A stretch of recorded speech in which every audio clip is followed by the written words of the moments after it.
Ok, xin chào các bạn với channel của mình. Mình lại là mình đây. Mình là Nobita Banner. Và lại là mình đây. Thì mình sẽ chơi tiếp cái series Pro này. Ok, thì những cái tập trước các bạn đã thấy là mình đã vào một cái thế giới. Mình đã đục một tí. Fuck, mình đục một đống rồi.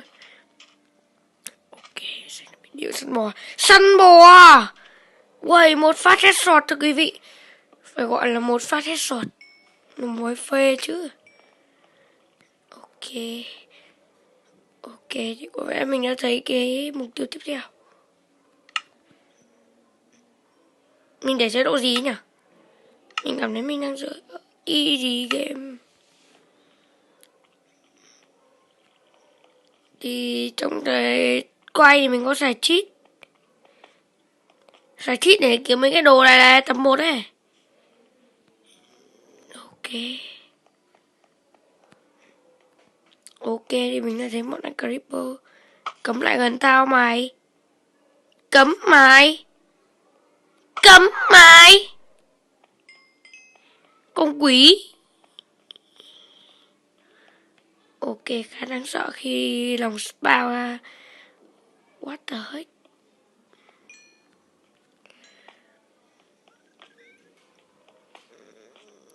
Cái lòng gì vậy? You kidding me? Why do you make me cry? Holy shit.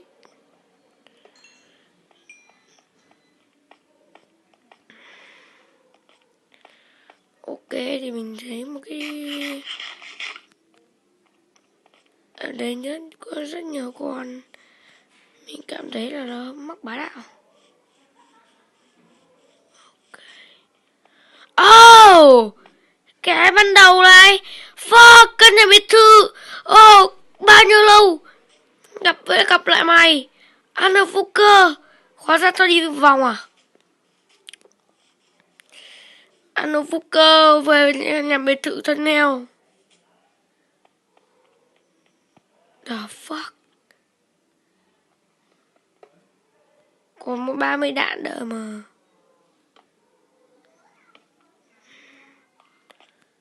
The fuck. Anna Fucker căn nhà thân yêu. Phải là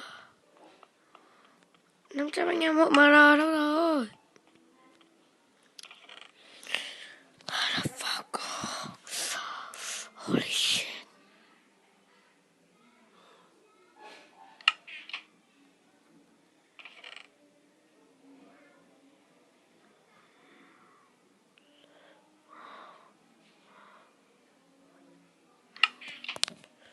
Ok, 500 anh em đi tiếp. Có lẽ mình sẽ dùng chìa khóa vậy.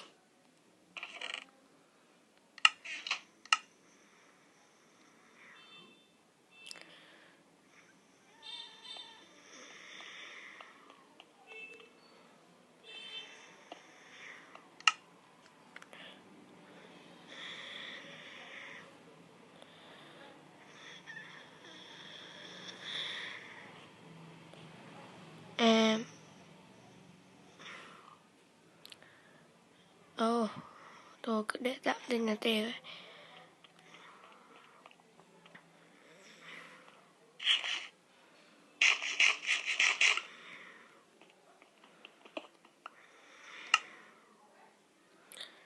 Thằng nào táo dầu mới mày? You kidding me?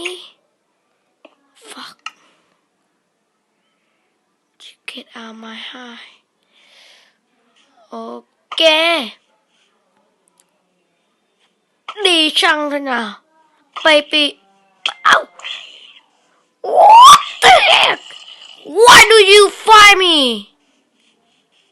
Tao có làm gì mày đâu. Tao chỉ đánh mày thôi mà. Sao mày lại đánh tao?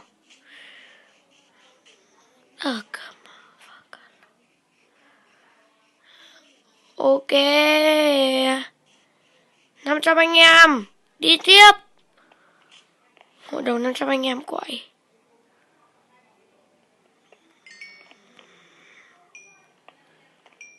Ta biết trời rồi đấy có gì.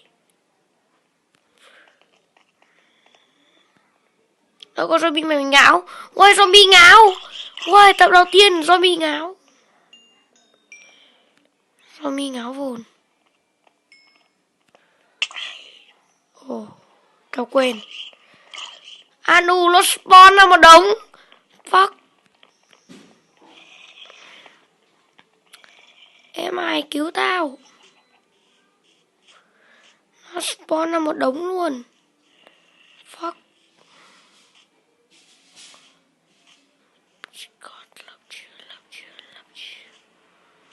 Nào mà sao mày spawn ra một đống vậy?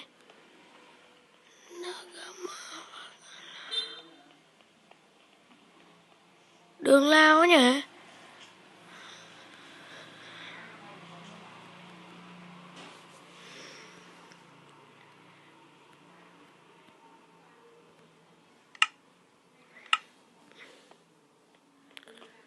Đây rồi, đây rồi.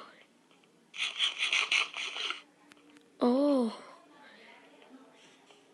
Đà mà anh Kiều.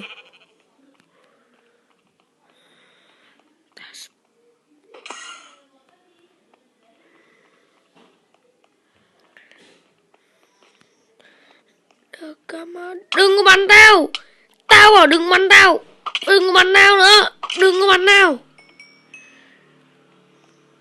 Con này bắn thốn lắm. Đơ mà con chó. Bắn thốn cực kỳ luôn ấy. Mà không giết nó nhá. Nó bắn thổ. Nó bắn thôi rồi. Đất hỡi luôn.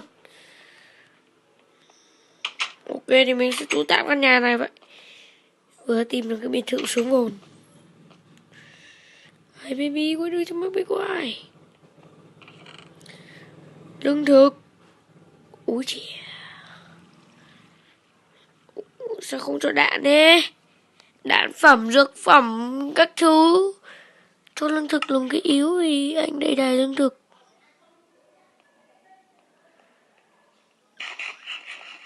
Anh nó đại gia lương thực rồi. Bội thực luôn à?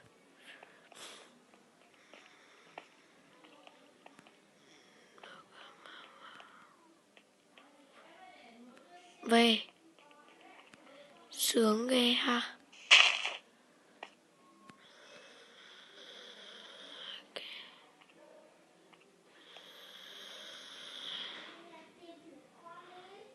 Ok. Ok thì mình nên cho quá trình leo lên. Đâu méo nó chôn mình. Fuck you bitch. Đậu méo. Đậu méo nó chôn mình. Fuck you bitch. Đậu méo nó chôn mình. Fuck. Bây giờ làm nào hả?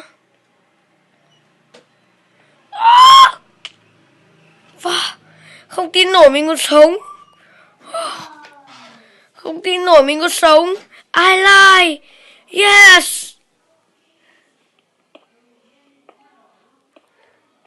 I lie. I'm lie.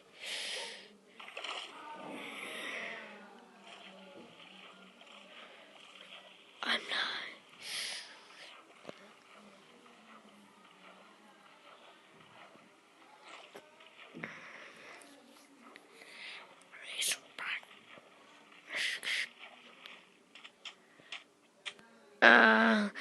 Quên mất các bạn chưa bao giờ nhìn thấy xạ thủ.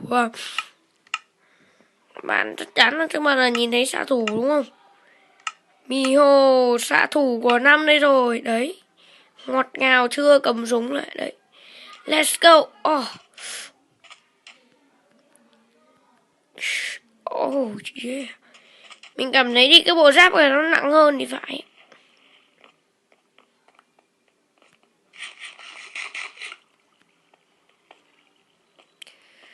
Spawn.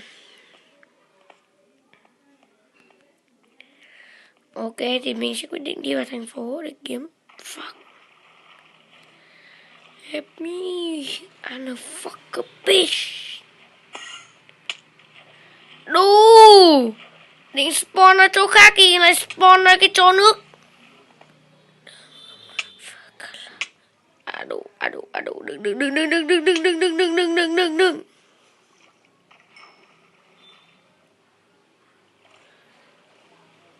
tác hại của spawn nhiều quá chính là tạo ra cái con đấy.